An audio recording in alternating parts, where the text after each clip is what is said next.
If patriarchy was the biggest driver of violence, then we would expect the violence against women and the femicides to be higher in the most patriarchal countries. And they're not. Many Latin Americans, if you ask them why is there such high violence against women, I think they will always say it's because of machismo, it's because of patriarchy, it's because of men feeling entitled to dominance, it's men reacting aggressively to independent women, it's men being hostile, it's men thinking that women are their servants, it's men feeling that they should have sexual control over women, and so if a woman leaves, then he's reacting in backlash. It's also about women getting pregnant at a young age and then being economically dependent on a man as a provider, then feeling trapped. It's a legacy of the Catholic Church saying that women should just stay quiet and endure it all. And I think that's all true.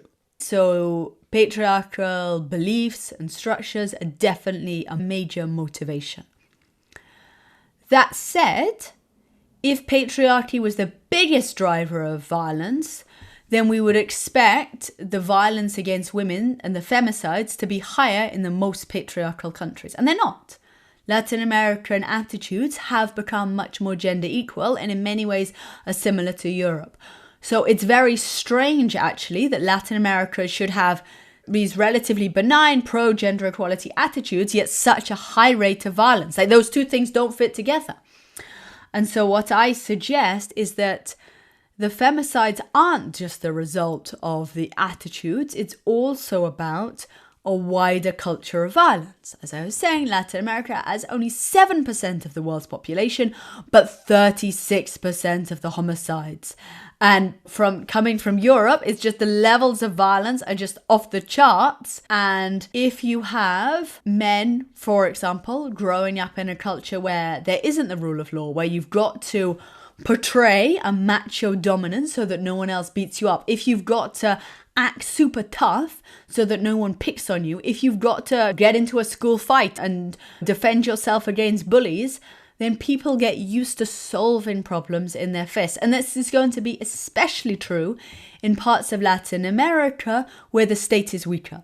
So where the state does not have a monopoly of violence, where people do need to sort problems out between themselves through violence, then we see much higher rates of violence. So that would be in like the northeast Brazil, in the poorer peripheral communities around the cities, in the favelas, we see much higher rates of violence. So where the state is weak, violence is high. And it's in these exact same places that you see higher rates of violence against women.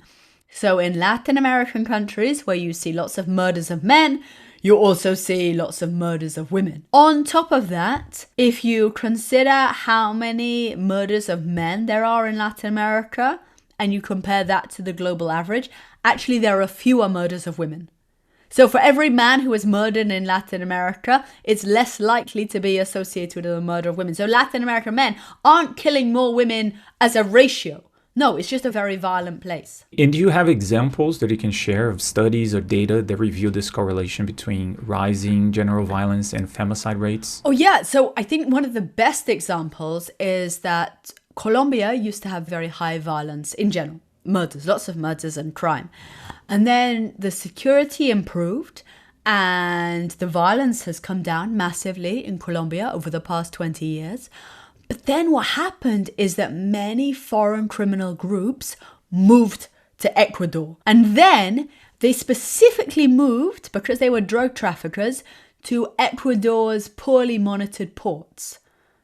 And what do we see if we look very specifically just at those coastal cities? An increase in homicides and an increase in the murders of women. So those two things went up totally. So it's like a one-to-one reaction. If suddenly society becomes more violent, then you also see that correlation. The same happened in Mexico. Mexico has seen a rise of murders of men and it's seen a rise in violence against women over the exact same time period. Also, if we look within Brazil, we see persistently high murders of men in the north, in the northeast, And we see in the southeast, there's been a big reduction in murders of men and a big reduction in murders of women, especially in like places like Sao Paulo. So it's very obvious. No one could disagree with this empirically, that there is a strong relationship between countries, over time, and within countries. The data is very strong. I think that it is really important that feminists mobilize for state action against male violence. It's really important that feminists say the government needs to enforce the law and the police need to take this seriously. So even in Brazil, there's qualitative research showing that women might report things to the police and they turn a blind eye. So if the police is structurally sexist and if the police constantly turns a blind eye to all of this, then that's a problem because the state isn't doing its job. It's really important for the whole criminal justice system, and that goes from the police to the judges to the juries to the politicians, to recognize that there is certainly a motivation of men feeling entitled to women, men, sexual control, etc. So it's super, super important that the government devotes more money, more resources and training to make sure that the state is responsive and doesn't just dismiss it as a crime of passion.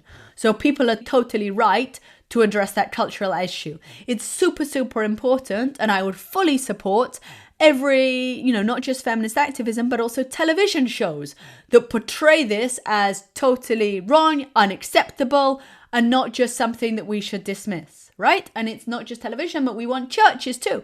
We want churches to say, no, women should not suffer by themselves. Women should not think they should suffer for the sake of their children.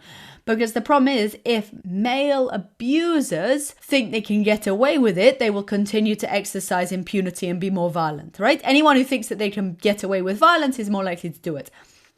So I totally agree that there should be a cultural struggle against violence, 100%. All I'm saying is that on top of that, what we also need is a functioning state that can reduce the violence. Okay, the overall violence. Yes, a world with more security for men is a world with more security for women. In a world where men feel safe and men feel secure, men don't need to act tough. Men don't need to act macho. Men don't need to cultivate a reputation for dominance. On top of that, a woman can choose her partner because he's kind, because he's caring, because he's charismatic, because he's sweet and supportive. She doesn't have to do what Brazilian police officers told me, and also people who'd lived in favelas told me, choose the toughest guy who can protect her. So just reducing the general level of violence just creates a more level playing field for women who don't have a comparative advantage in violence.